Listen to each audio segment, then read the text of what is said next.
warahmatullahi wabarakatuh. Kembali di materi transmisi kabel laut. Nah, kemarin saya sudah jelaskan tentang NMS atau Network Management System di IP address untuk pengelamatan IP ke user-usernya. Nah, sekarang masuk di SLTE atau Submarine Line Terminal Equipment. Di Submarine Line Terminal Equipment itu nanti ada 3 yang kita bahas, ada fiber optic amplifiers, ada fiber filter and couplers, dan power supply. Nah, oke. Kita masuk dulu di pengertian dari Submarine Line Terminal Equipment. Ini yang pertama, mentransmisikan sinyal dari MUX ke kabel serat optik dan sebaliknya. Nanti kita jelaskan apa sebenarnya ini MUX. MUX itu penggabungan dari sinyal satu ke sinyal dari beberapa sinyal ke menjadi satu sinyal. Untuk meningkatkan kualitas transmisi, maka pada SLT terdapat proses EBC atau Power Error Correction pada setiap sinyal STM16. Nah, yang dimaksud sinyal STM16 ini adalah Synchronous Transport Module. Nah, di mana Synchronous Transport Module ini itu terbagi menjadi standar frame beberapa ya, ada 4. Ada STM1, ada STM4, ada STM16, dan ada STM64. Maksud dari STM1, STM4, atau STM16 dan STM64 itu tergantung standar kecepatannya. Nah, kalau yang di sini adalah STM16 itu standar kecepatannya 2,5 Gbps atau 2,5 GB per second pengirimannya. FEC bekerja dengan menambahkan bit syndrome dan bit-bit overhead sehingga sinyal ini akan dikonversi masing-masing menjadi sinyal 2666 Gbps atau FEC frame format.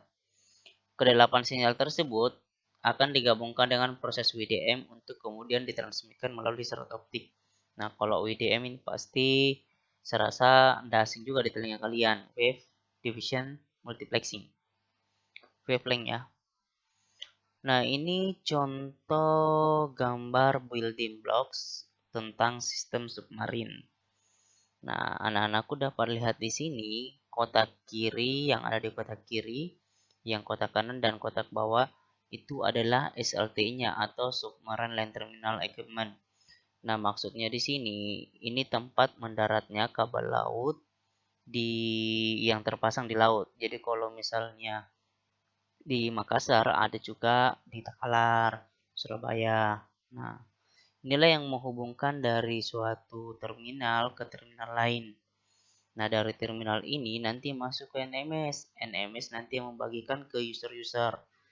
Nah, ada power feeding equipment, ada cable termination and supersonic equipment, ada OSLA atau optical submarine amplifier, ada BU branching unit, ada EMS element manager system. Bukan LMS ya, IMS. Oke. Kita masuk di pertama fiber optic amplifier. Ini kalau diartikan ini adalah penguat fiber optik. Nah, penguat fiber optik ini bisa dapat diartikan bahwa sinyal-sinyal yang akan dikirimkan itu disatukan dulu. Nah, nanti akan dikirimkan dalam bentuk satu sinyal dari kota A menuju kota B atau dari provinsi A menuju provinsi B melalui kabel laut. Nah, ada DMUX, ada MUX, nanti dikirim kalau di awalnya MUX, nanti di akhirnya DMUX. Nah, ini nanti kalian jelaskan. Nah, sistem multiplexing dan demultiplexing ini contohnya. Kalau dia MUX itu menyatukan beberapa suara, contoh ya yang satu, menyatukan beberapa suara, nanti keluarnya hanya satu suara, yaitu speakernya. Nah, speaker ini biasanya dari mana? Ada dari MP3, ada dari laptop, ada dari digital satelit, ada juga digital kabel TV. MUX ini yang menggabungkan. Bisa dia menggabungkan, bisa juga dia yang mengatur. Sebenarnya yang mau keluar suara dari mana? Apakah suara dari MP3 ataukah suara laptop? Nah, ini mengatur MUX-nya. Begitupun demultiplexing ya. Nah, demultiplexing di sini ini sebaliknya, bahwa contoh di sini komputer. Komputer ingin ngeprint ya, ngeprint atau fax. Nah, yang dikeluarkan adalah hasil cetakan dari printnya, tergantung print yang atau yang kita pilih, apakah fax atau print. Nah, ada juga di sini print spanduk atau pen plotter. Ini tergantung apa yang dikehendaki oleh eh, input dari demux-nya, outputnya terserah ada berapa. Oke, itu contoh. Nah, ini MUX dan demux, apa yang dikeluarkan MUX itu juga apa yang akan dikeluarkan MUX. Nah, itu juga apa yang dikeluarkan oleh demux. Nah, untuk teknik multiplexing atau wave-left division multiplexing, yaitu proses menggabungkan beberapa panjang gelombang yang frekuensinya berbeda dalam satu serat. Operasi ini menghasilkan banyak serat virtual yang masing-masing dapat membawa sinyal yang berbeda. Teknologi WDM ini menggunakan multiple wavelengths untuk mentransmisikan information melalui single fiber. Nah, ini contoh gambar WDM configuration system. Nah, tadi kita sudah lihat multiplexing yang ada di sini dan di akhirnya ada demultiplexing. Nah, ada sinyal 1, ada sinyal 2, ada sinyal 3, dan ada sinyal berikutnya. Ini akan digabungkan menjadi satu dan akan dikirimkan ke tujuan. Nah, di tengah-tengah ini ada dikatakan optical amplifier. Fungsinya untuk menguatkan data atau kiriman yang dikirim dari awalnya. Nah, ada kabel fiber optik, ada penguatnya.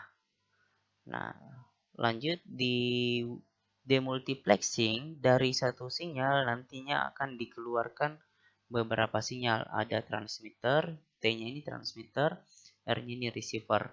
Jadi akan dikeluarkan sesuai user yang ingin butuhkan. Misalnya tadi di transmitter ini user akan mengirimkan suatu laporan dan akan ditujukan di R1.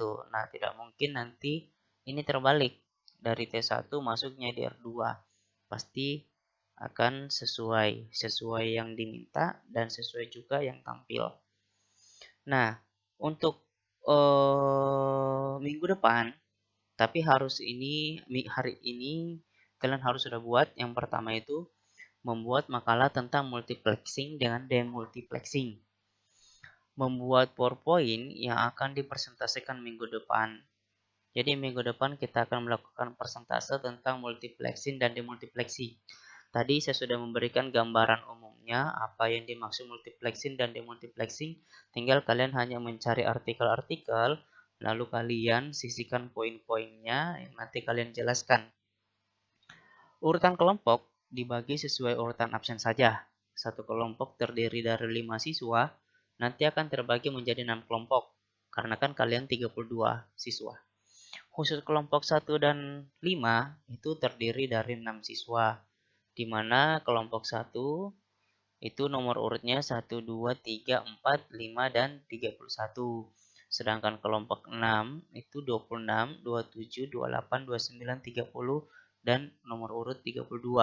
Silahkan mencari temannya untuk kelompok yang lain, ya kelompok 2, 3, 4, dan 5.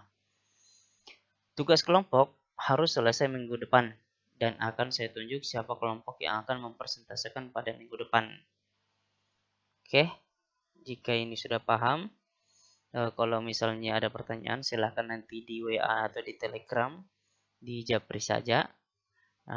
Untuk gambaran SLTE dengan multiplexing tadi saya sudah gambarkan di PowerPoint saya. Nanti kalian hanya menjabarkan multiplexingnya saja dan demultiplexingnya. Oke, terima kasih. Assalamualaikum warahmatullahi wabarakatuh. Sampai jumpa di minggu depan.